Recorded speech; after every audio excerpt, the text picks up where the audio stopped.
What the heck is this looking thing? What? It's a monkey that's a Baobaboon? It looks crazy. Let's go ahead and check out our first card.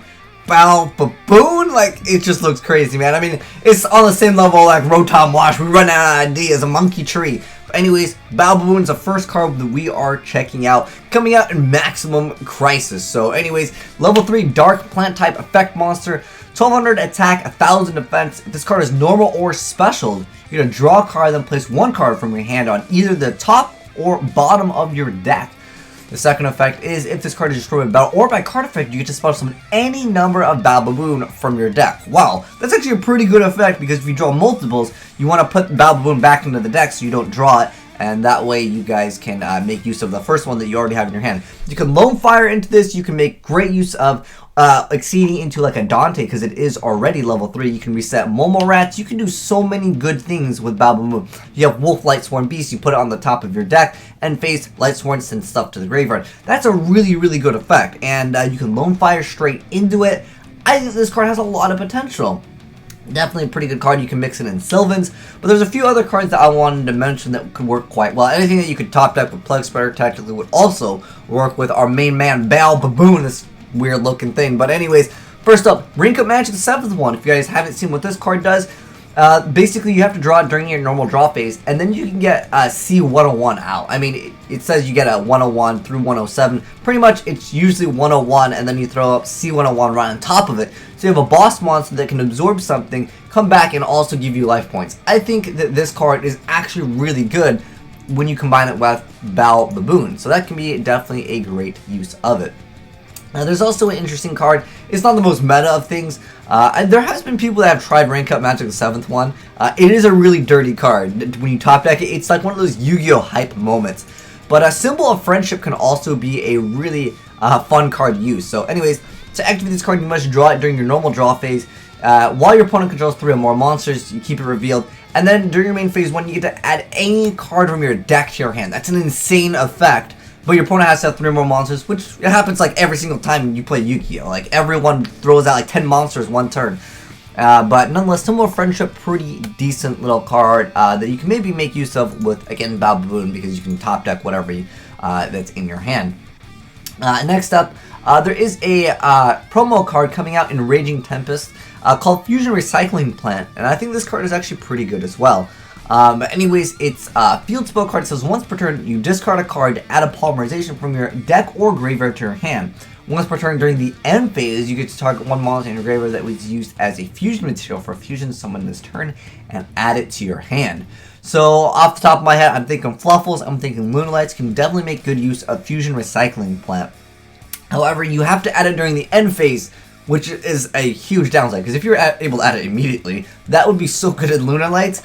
But I don't think that there's any fusion archetypes that are coming out that are going to be really strong. I think pretty much right now it's Zodiacs. I haven't heard of anything good that is going to be a fusion-based deck that you guys can make great use of Fusion Recycling Plant. But if any other decks besides Fluffles or like Lunalights, you guys think that we can make great use of this, let me know down below. Same thing with Baobaboon. If you guys think of any like other crazy combos, let me know about that.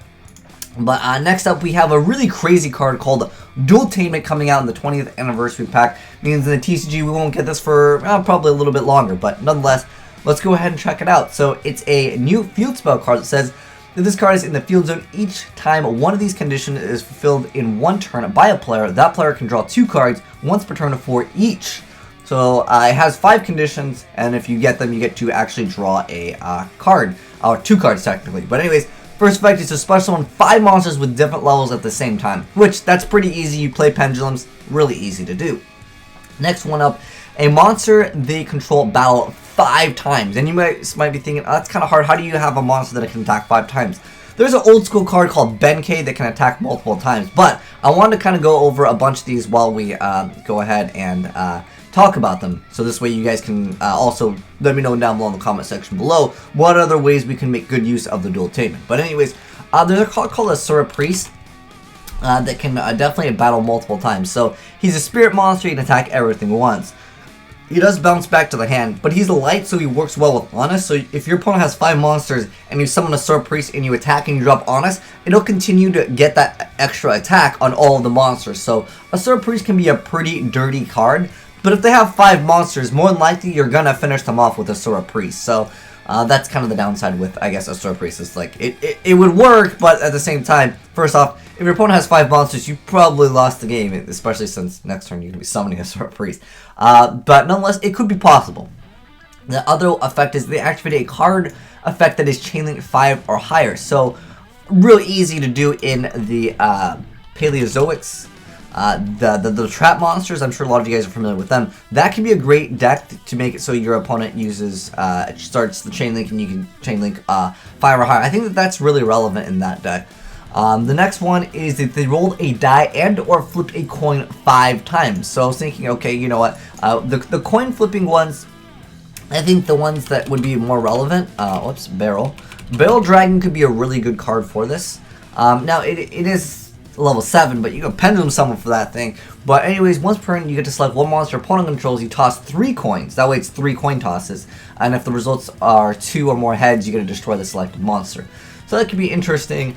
In addition to that, as far as coin flipping, I was looking for things that flipped like multiple times that were like easy to get out, that didn't have like a crazy condition, right?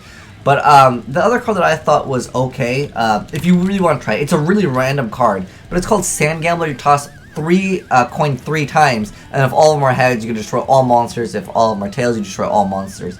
I don't know how relevant it is, but I mean, I'm gonna make it's gonna be hype if you pull it off. I mean, that's really what it comes down to. Maybe pendulum summon for double Sand Gamblers. Keep on going for it.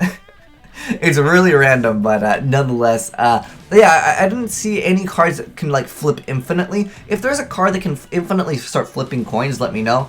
I know Snipe Hunter can. Theoretically, it can do a lot of dirty stuff with this because you can use it in Fables and also have this special summon all of the Fables, right? And you roll a 6-sided dice once each time you discard a card. And with Slime Hunter, if you draw extra cards with Dueltainment, maybe you can activate Slime Hunter's effect again. This is a card where you can definitely get to, you know, 5 times. Granted, that is if you have the cards in your hand to make use of the Snipe Hunter. That could be something that you guys can try out. But at that point, you're destroying probably like 3 to 4 cards at least. Because if it is a 1 or a 6, you don't get to get that destruction effect. But nonetheless, that's how you can use that effect. And then the other one, I feel like it's not that great. It's taking damage so that their life points becomes 500 or less. I feel like that's too risky. At that point, you're probably going to lose to a guy like a cowboy, but maybe in the off chance that, you know, you can get those life points at those specific integers, you could make good use of Dueltainment, but I feel like that one's too hard. The rest of them, I definitely think the special summon 5 monsters with different levels at the same time, which is basically pendulums, that's definitely pretty relevant for most decks, and I think that this one has the most potential. Also, like I said before, the Paleozoic can make great use of Dueltainment as well, but it is kind of something that where it could cause problems because it requires a lot of cards in your hand, so maybe you'd have to like wait 1 turn or pot of desires into other things, but pretty cool stuff. I'm excited to actually see what Baobaboon does for a lot of different things, but anyways, guys, you guys let me know what combos you can think of. I've already talked about Rank Up Magic with Baobaboon. I'm sure there's a lot of decks where you can top deck things, and then you can go into, you know, Baobaboon again, maybe. If you stack your deck, obviously you want to be able to draw the next turn, but then once Baobaboon dies, you can reset once again. So that's really good. It's really good. I think it has a lot of potential. But anyways, you guys let me know what you think about the cards. Which one is your favorite? I think the Dueltainment card is actually pretty cool too. But we'll have to wait and see like what people can think of as far as combos. But anyways, let me know your thoughts down below. But thanks for watching, guys, and I am signing out.